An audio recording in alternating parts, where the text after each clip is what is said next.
Hello everybody, welcome back to my channel educational panacea. My name is Bhanu Pratap. So guys, आज जो content मैं आपके साथ कराने जा रहा हूँ वो सीआरपीसी की वीडियो है और सेक्शन 173 आज हम करेंगे, क्योंकि 172 तक मैं आपको ऑलरेडी करवा चुका हूँ। तो अगर अभी तक आपने मेरे चैनल को सब्सक्राइब नहीं किया तो गाइज प्लीज़ मेरे चैनल को सब्सक्राइब जरूर करें और बेल आइकन प्रेस कर दें और डिस्क्रिप्शन एक बार जरूर चेक करें, क्योंकि वहाँ पे मेरे सीआरपीसी के अभी तक की 40 वीडियोज़ का प्लेलिस्ट है। सब कुछ सीक्वेंस में करा रहा हूँ, सेक्शन बाय सेक्शन में असेंडिंग ऑर्डर में करवा रहा हूँ, एक एक जजमेंट्स के साथ और सब सेक्शंस को एक्सप्लेन करने के साथ। इसके अलावा मेरे चैनल पे आपको लेबर लॉस का कंटेंट मिल जाएगा, 70 प्लस वीडियोस आपको मिल जाएंगी।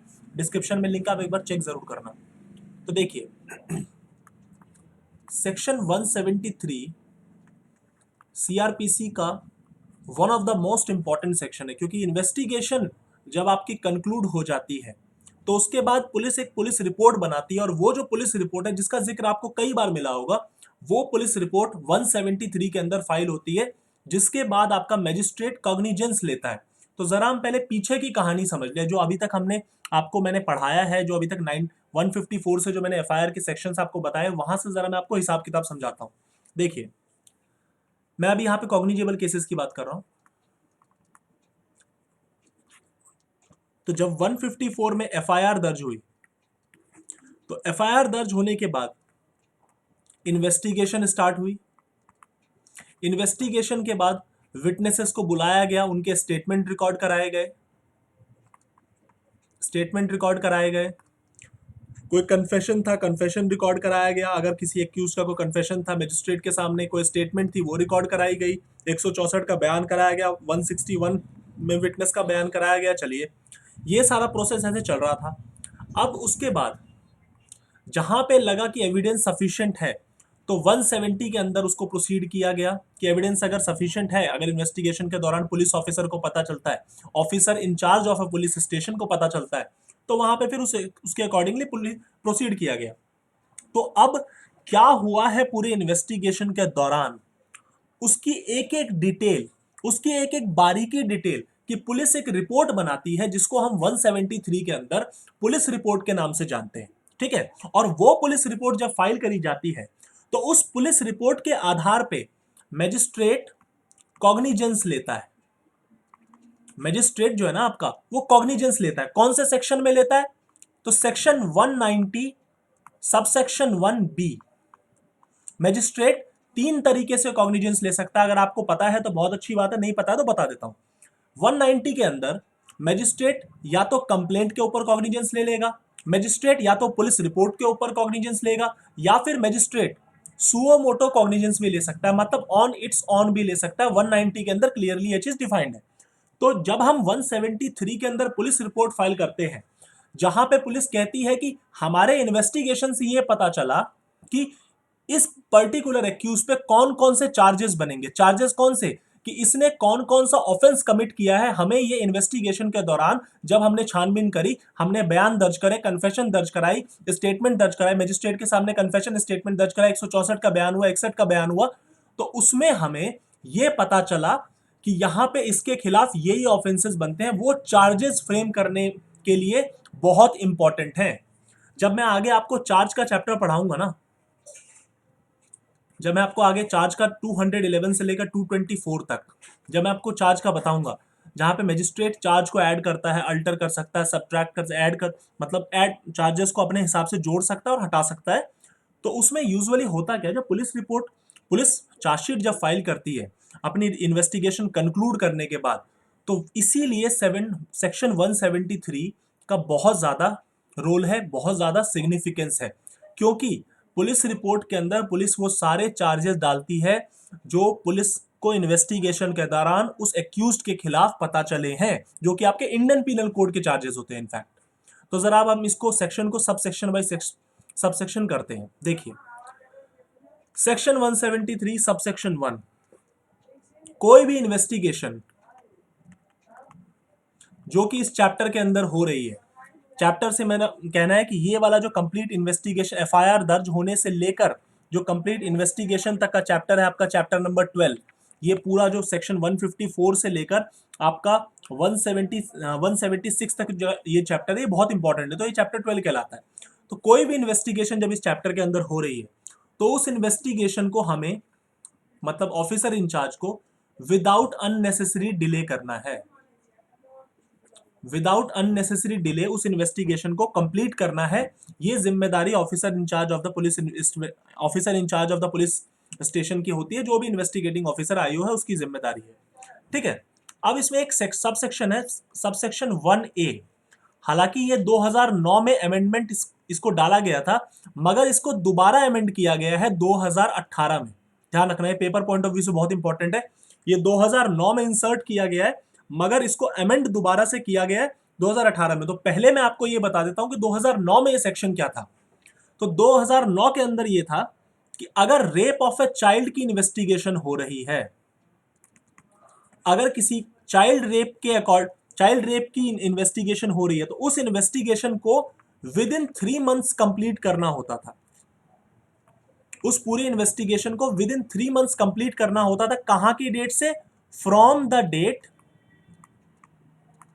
when the information was recorded by the police officer in charge of the police station, when the information was recorded by officer in charge of the police station।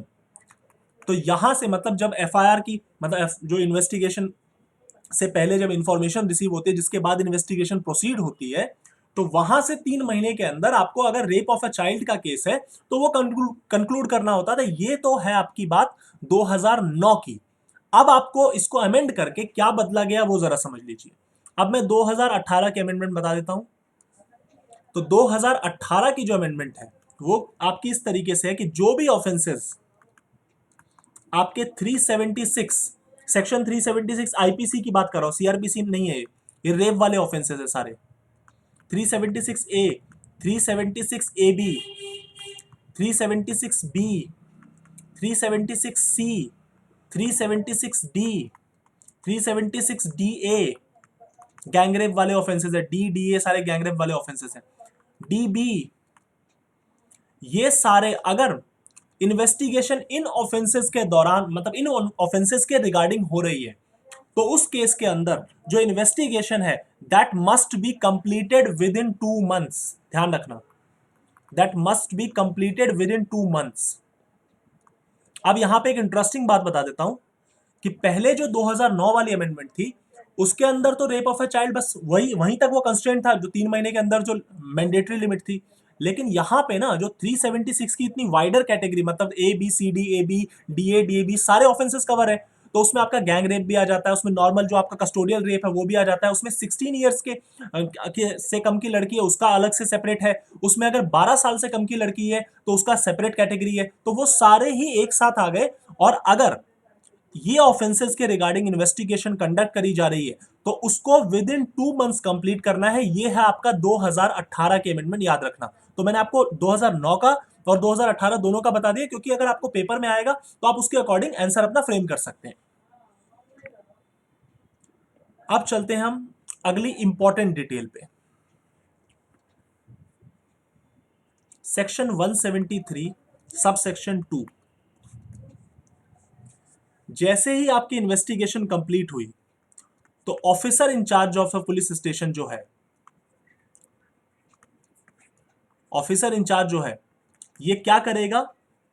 ये report forward करेगा। कौन सी report? यही 173 की जो police report है, ये report forward करेगा। किसको फॉरवर्ड करेगा?